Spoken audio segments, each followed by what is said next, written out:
nichukue nafasi hii kumshukuru na kumpongeza mwenyekiti wetu wa CCM Taifa Dr. Samia Suluhu Hassan ambaye anawajali wanyonge, anawathamini wa Tanzania, na yeye anahitaji watu wapate ajira. Mimi katibu wa CCM wa mkoa, bila yeye nisingelikuwepo hapa.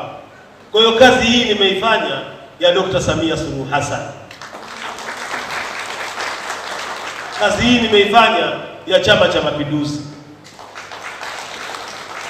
Maana nauli ya kutoka huko kwetu iliyenipa ni Chama cha Mapinduzi. Nyumba ninayekaa ni ya CCM. Gari natembelea ya CCM. Kwa hiyo na CCM ni ninyi. Kwa hiyo Dr. Samia Suluhu Hassan amenituma nije kwenu niwalee nyinyi.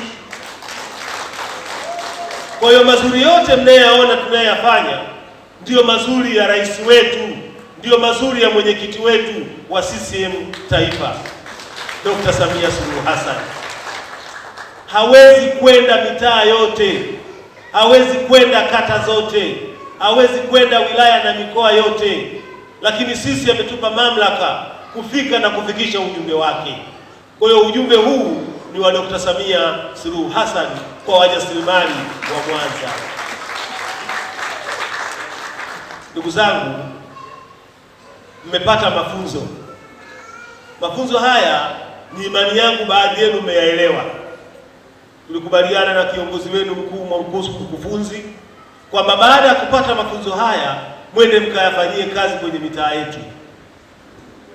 Lakini tukakubaliana na mwenzangu, ninyi tunajuana humu ndani kwa 100%, tunafahamiana. Leo mmepata ujuzi huu, alafu Sharifa anawaambia na mimi Mtua, nendeni mkafanye kazi. Mtafanya kazi? Hamuwezi, kwa sababu hamna mtaji.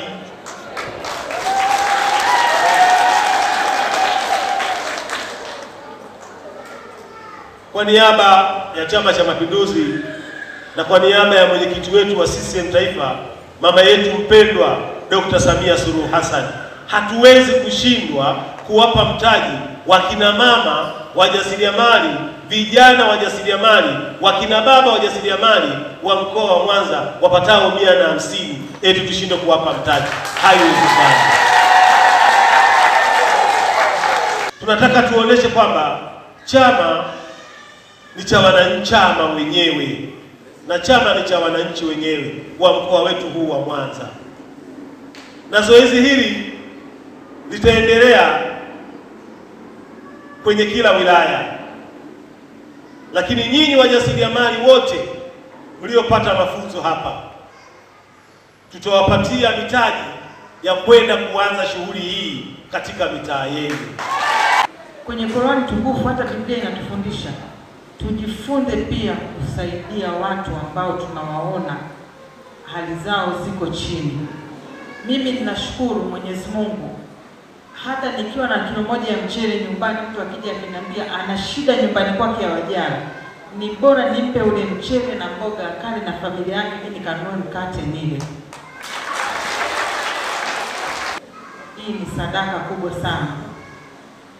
Yaani umenunua shamba ukawapa na mbegu na nani ya kumwagilizia maji. Kwa hiyo wao kazi yao ni kuvuna mazao, si ndio eh? Leo amefanya hiki kitu, ni kikubwa sana. Hii itakuwa historia kwenye maisha yako na watoto wako.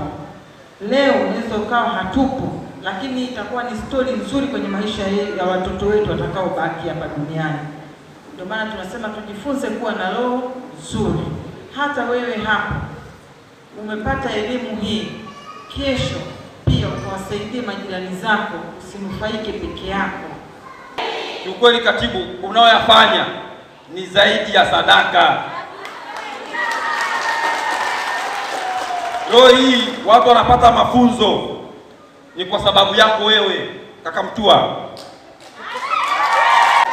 Leo naona pale batiki pale zimetengenezwa pale, wakina mama walioko hapa na wakina baba, manake akitoka hapa leo, manake haujatoa samaki, umetoa ndoano ili mtu akoloe akatoe samaki peke yake.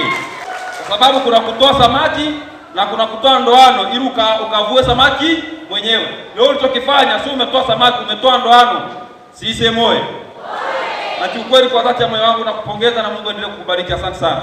Ndugu mgeni rasmi, washiriki katika semina hii wamepata maarifa mapya, wamebadilishana uzoefu, wameimarisha uelewa wao kuhusu ujasiriamali na bidhaa tulizofundisha. Kutokana na changamoto za kimaisha zinazowakumba wakina mama na vijana za uhaba wa ajira, mafunzo haya yanasababisha yafuatayo: kuongeza uwezo wa kiuchumi wa mjasiriamali mmoja mmoja, kukuza ujasiriamali miongoni mwa wanawake, kina baba na vijana, kujenga ujuzi wa kazi kwa vitendo, kuboresha maisha ya familia, kujenga mtandao wa kushirikiana baina ya wajasiriamali, kukuza usawa wa kijinsia, kujenga ujasiri na kujiamini kwa wajasiriamali, kuimarisha afya kwa kuondoa msongo wa mawazo kutokana na elimu ya afya ya akili. Wajasiriamali Naitwa Michael Matulile. Katika semina hii nimekuwa miongoni mwa wakufunzi. Katika ukufunzi wangu nimefundisha mambo ya mahusiano na saikolojia, lakini pia nimefundisha mambo ya biashara, ya namna ya kuanza biashara. Katika namna ya kuanza biashara tunasema pia kwamba mtu anapotaka kuanza biashara anatakiwa abaini mtaji alionao. Anataka awe na mtaji wa shilingi ngapi? Lakini je, ndani ya mtaji wake ule vyanzo vya ule mtaji ni wapi? Kwa mfano tuseme kwamba nataka awe na mnaanzisha biashara ya mtaji wa shilingi 100,000. Sasa katika ile 100,000 ataitoa wapi? Kwa hiyo akishajua chanzo cha kupata 100,000 ndipo sasa anakuja kwamba anataka aanzishe biashara. Sasa anapoenda kuanzisha biashara ya mtaji wa 100,000 nakuja sasa kwenye wazo kwamba wazo lake la ile biashara ni lipi, ambapo ile wazo la biashara iweze kuendana na mtaji wa 100,000 ambao tayari anayo. Kwa hiyo sema kwa mfano kwamba labda anataka afanye biashara ya kuuza ndizi. Sasa mtaji wa kuuza ndizi labda sawa ndani ya 100,000. Kwa hiyo ataangalia kwamba bidhaa ya kununua ndizi wa ndani ya 100,000 kuendesha kutoka ndani ya uuzaji ndani ya mauzo kupeleka ndani ya soko, tayari pale ataweza kuendesha ile biashara. Kwa hiyo kupitia ule mtaji ataweza kufanya biashara ambayo iko ndani ya kiwango chake. Lakini bado pia ndani ya hii biashara mtu anapoanza inatakiwa pia afahamu kwamba katika hii biashara inaenda pamoja na wakati. Ni majira gani ile biashara nataka ianzishwe? Kuna biashara zingine zinaanza kwa misimu, biashara zingine hazihitaji misimu. Sasa ile biashara pia angalie ni biashara ya msimu au sio ya msimu.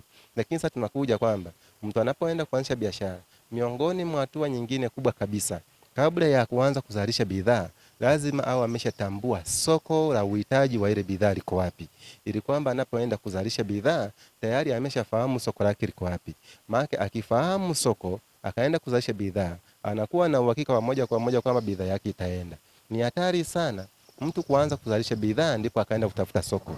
Maana ile bidhaa inaweza isiuzike ama ikachukua muda mrefu. Sasa ikichukua muda mrefu ule mtaji umekaa. Sasa ukikaa ule mtaji utajikuta kwamba siku ambapo biashara inaanza kujizungusha kwenda utajikuta yeye huku nyuma ameshakuwa ndani ya madeni. Kwa hiyo ataanza kuchukua tena ile faida kuanza kulipa yale madeni kwa wakati ule ambapo biashara ilikuwa imekaa.